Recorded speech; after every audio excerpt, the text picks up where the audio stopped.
Hey guys, happy Tuesday. So yesterday I did finish my pie crust, which I've just uploaded, and I'm sorry that I didn't get it out yesterday.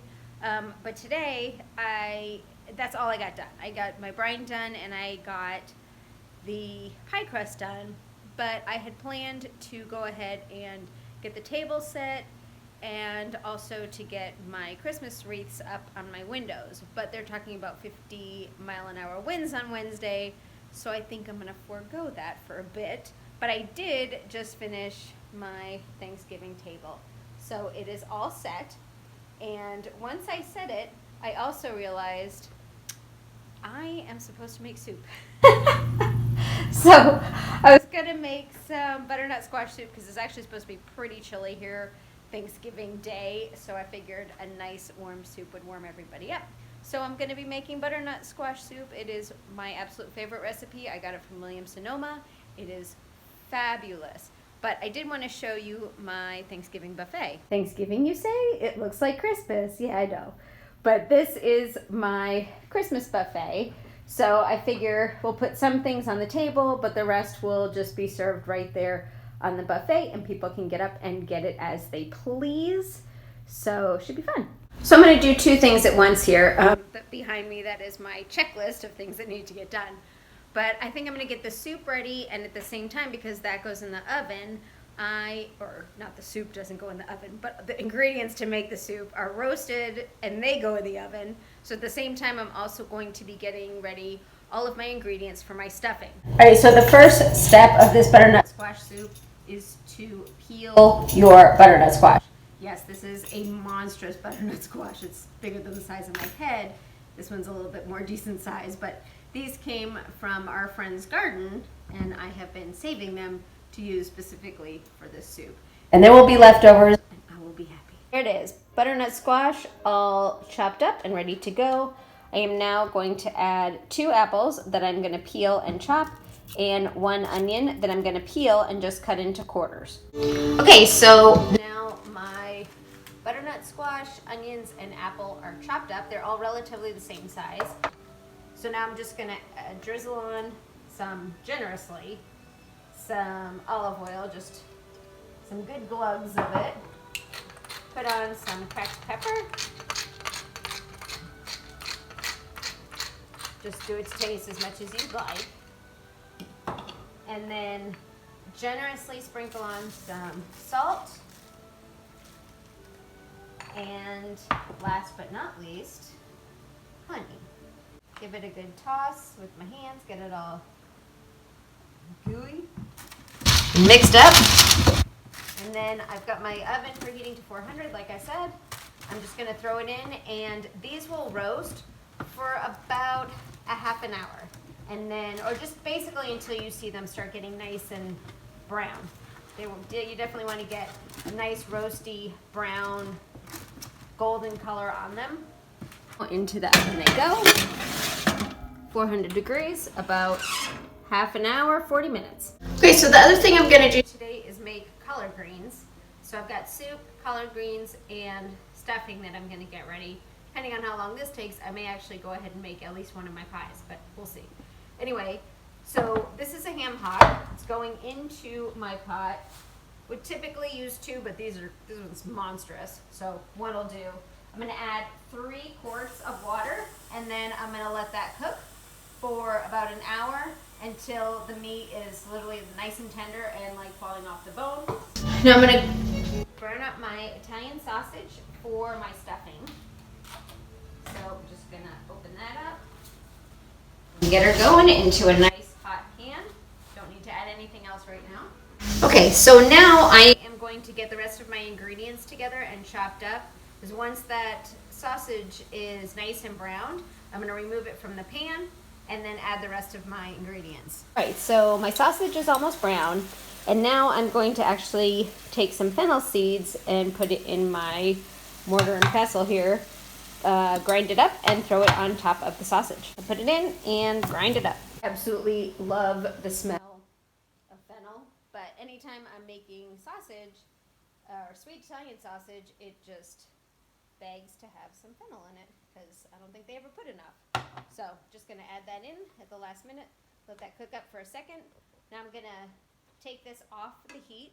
I'm going to put it in a bowl, let it cool, and I'm gonna do my vegetables in the same pot right now. There's my vegetables and my oil. To that I'm gonna throw it in. That's about 3 celery stalks and an onion, and then I had a half an onion in the refrigerator that I just threw in there as well. The biggest key to any recipe is simply seasoning. Like, do not be afraid to season this stuff. So in each layer, you want to add your seasonings. So I'm gonna use some salt and pepper right now and add that to my veggies that are stir frying. So chestnuts are my once a year favorite snack. Living in Florida, forget it. It's darn near impossible to get them. But even in Kentucky, it's really hard. But at Costco, they actually sell these in a box. They're ready to go. They're just peeled, ripened chestnuts, but they're roasted, so they have a little bit of a smoky tinge to them.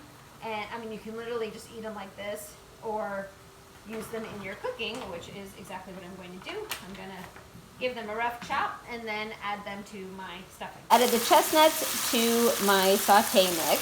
So now that that has sauteed, and basically you just want your onions kind of translucent and just softened up a bit.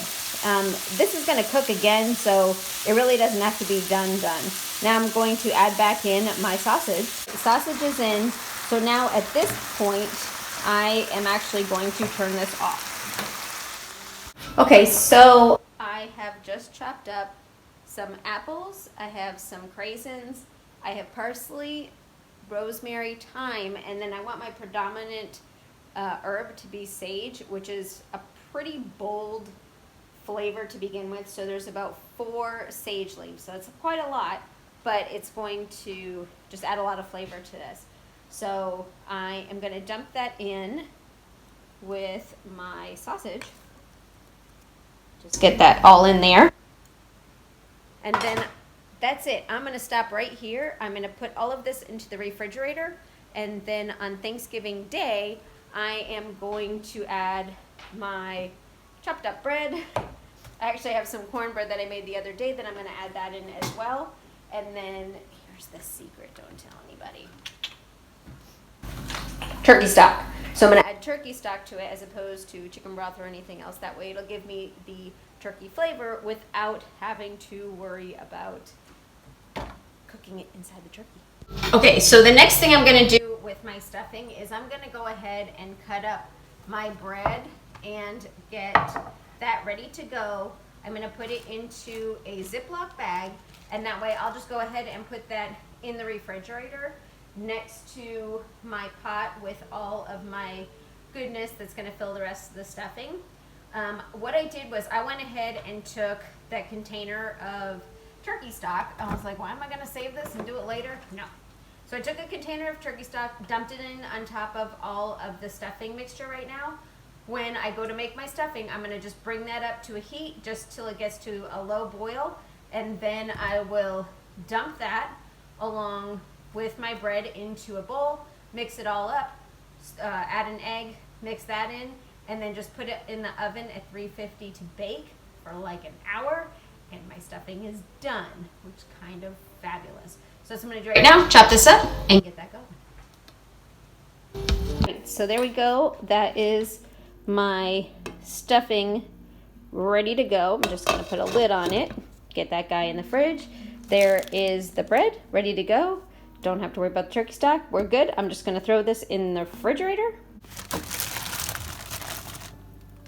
The veggies are all out and they look spectacular. That's how you want them, all nice and roasty and toasty.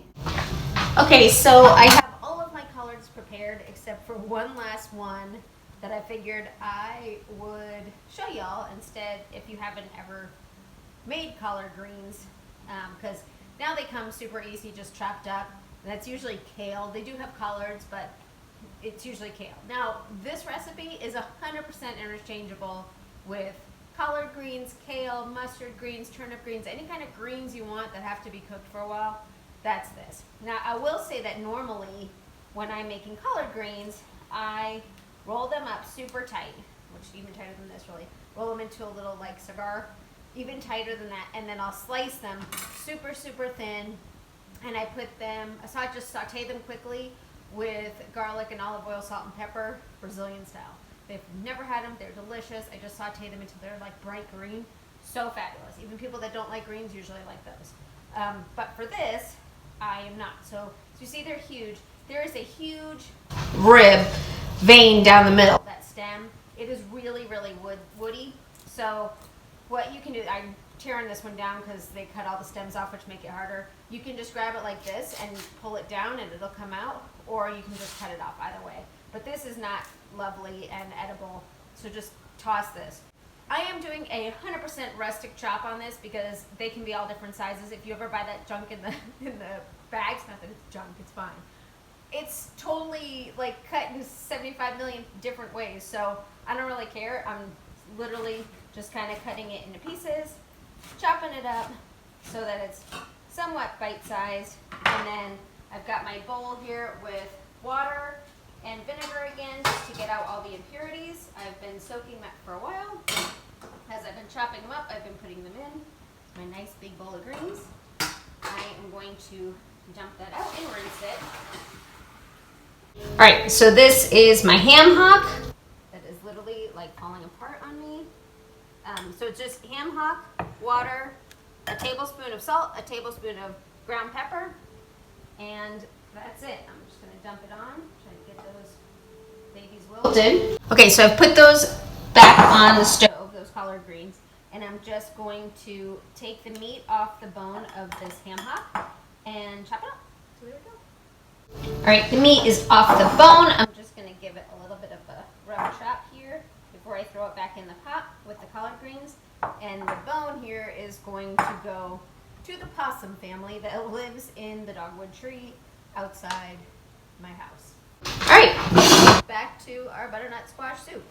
So now that all these are nice and roasty and toasty, I am just going to take these, transfer them into a pot, and add 2 quarts of chicken stock to them. Easy. So there is the 2 boxes of chicken stock with all of my roasted veggies. I'm going to put a lid on this and then just let this cook for about another half an hour to 45 minutes. All right, guys, so you're going to have to tune in Thanksgiving, or not on Thanksgiving, but maybe the day after, to see all of this put together. The soup is going to cook, like I said, just boiled till everything's nice and soft, maybe half an hour, 45 minutes. Then it's all going to go into my soup blender. If you do not have a soup blender, which you should because it's fabulous, you can cook your soup in it and then blend it, and it's awesome. But if you don't have one, let your soup completely cool and then you can put it in the blender. I'm going to leave that as it is, put it in the refrigerator. On Thanksgiving, I will take heavy cream. You can use half and half, you can use milk, depending on whatever. Do not use cauliflower. It's not gonna work for this. It's Thanksgiving. Give yourself a break, for the love of God. So you're gonna take cream or milk or whatever you got, or a combination there. When you simmer it with a rosemary sprig. So you throw a rosemary sprig in it and just let it simmer very, very, very low. When you're getting ready to serve it, you're going to put the cream into the soup. So that's the soup. The collard greens, they're done. I'm just letting them cook. They're gonna cool. I'm gonna put them in the fridge. On Thanksgiving, I'll take them out, warm them up. Bam, I probably warm them up in the microwave, quite honestly. They're done. Was there something? Oh, the stuffing. When we already covered the stuffing, so we're good. Let's tune in tomorrow where let's check out our handy dandy refrigerator. Make both of the turkeys, but that'll be in the evening. We're going to prepare the bread.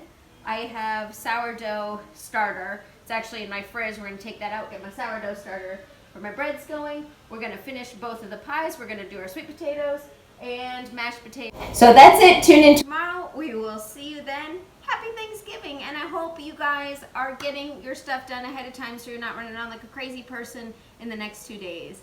See you then.